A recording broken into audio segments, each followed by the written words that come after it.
तो दोस्तों, कैसे हैं आप सभी लोग। दोस्तों, आज की इस वीडियो में हम बात करने वाले हैं हिंदू धर्म में बताए गए 5 सबसे शक्तिशाली वरदानों के बारे में। तो दोस्तों, बिना किसी देरी के वीडियो करते हैं शुरू। आपके अपने चैनल हिस्ट्री ऑफ गॉड में आपका स्वागत है। अगर आपने अभी तक हमारे चैनल को सब्सक्राइब नहीं किया है तो हमारे चैनल को सब्सक्राइब कर दीजिए और इस वीडियो को एक लाइक ज़रूर कर दीजिएगा। तो बिना किसी देरी के वीडियो करते हैं शुरू। और दोस्तों, एक और बात कि ये इस वीडियो का पार्ट 2 है। अगर आपने पार्ट 1 नहीं देखा तो आप हमारे YouTube चैनल पर जाके देख सकते हैं। पहले बात करते हैं रावण पुत्र मेघनाद के बारे में। एक बार दोस्तों, मेघनाद ने देवराज इंद्र को परास्त किया था और देवराज इंद्र को बंदी बनाकर वो लंका ले आए थे। उसके बाद जब देवराज अपने लोग नहीं लौटे तो देवलोक का संतुलन बिगड़ने लगा। उसके बाद परम पितामह ब्रह्मा गए लंका और उन्होंने कहा कि तुमने इंद्र को परास्त किया है, इसलिए आज से तुम्हारा नाम इंद्रजीत भी होगा। और कहा कि तुम इंद्र को छोड़ दो, बदले में मैं तुम्हें एक वरदान दे दूंगा। तो इंद्रजीत ने कहा कि मुझे मंजूर है।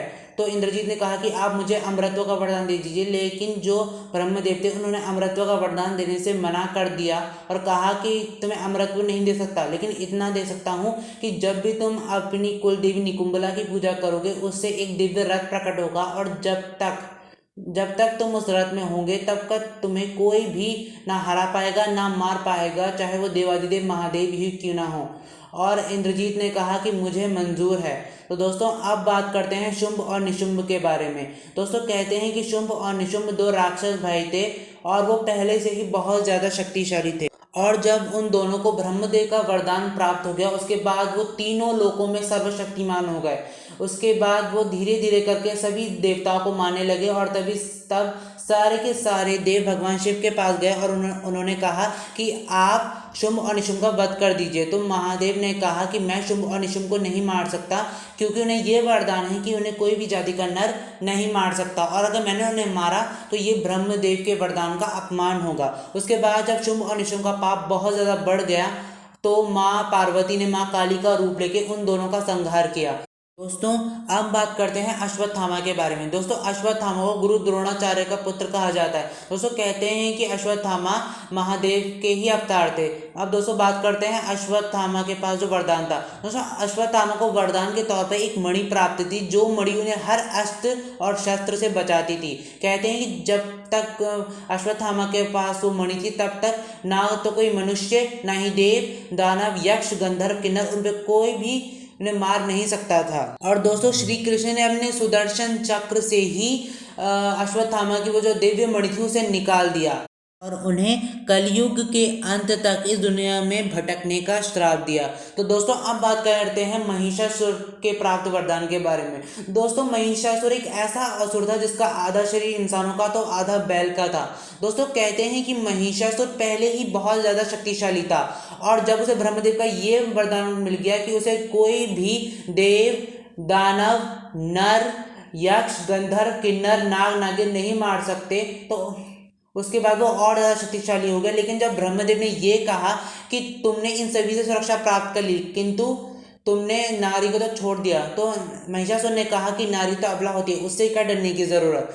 तो कहा कि मुझे नारी को छोड़ के बाकी सबसे मुझे रक्षा प्रदान करवा दीजिए। उसके बाद भगवान ब्रह्मा ने तथास्तु कहा और वो वहां से चले गए। और दोस्तों, यही गलती कर दी महिषासुर ने नारी को अबला समझ के। फिर माँ दुर्गा ने अपने हाथों से ही महिषासुर का नाश कर दिया। तो दोस्तों, अब बात करते हैं ताड़कासुर के 3 बेटों के बारे में। दोस्तों, कह रहे हैं कि ताड़कासुर के जो 3 बेटे थे और उन्होंने अपने पिता की मृत्यु का प्रतिशोध लेने के लिए ब्रह्मदेव की तपस्या करके उनसे अमरत्व का वरदान मांगा, लेकिन ब्रह्मदेव ने अमरत्व का वरदान देने से मना कर दिया। उसके बाद कहा कि तुम कोई कठिन शर्त रख लो जिससे मारना तुम्हें बहुत ही मुश्किल हो जाए। तो उसके बाद ताड़कासुर के तीनों पुत्रों ने कहा कि आप हमारे लिए 3 पुरों का निर्माण कीजिए और हमारी मृत्यु केवल उसी के हाथों हो सके जो अवजीत नक्षत्र में जब हमारे ये तीनों पुर एक ही पंक्ति में आ, वो भी तभी हो जब कोई मनुष्य या देव किसी ऐसे रथ पे बैठ गया है जिसका निर्माण करने के बारे में कभी किसी ने ना सोचा हो, एक ऐसे तीर से हमें मारे जिसका निर्माण ब्रह्मदेव आपने ना किया हो, और एक ऐसे धनुष से उस तीर को चलाए की उत्पत्ति ना कभी हुई है और ना कभी होगी।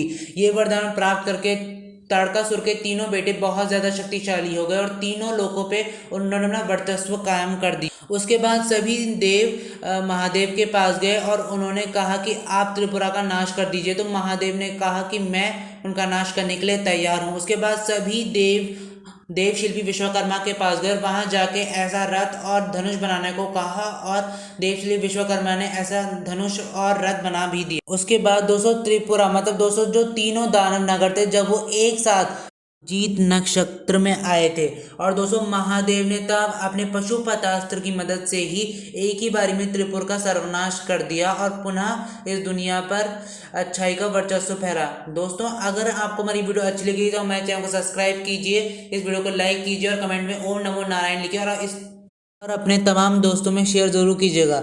दोस्तों अगर आप चाहते हैं कि मैं इस वीडियो का पार्ट 3 भी लाऊं तो कमेंट सेक्शन में ज़रूर कहिएगा दोस्तों। तब तक के लिए बाय बाय।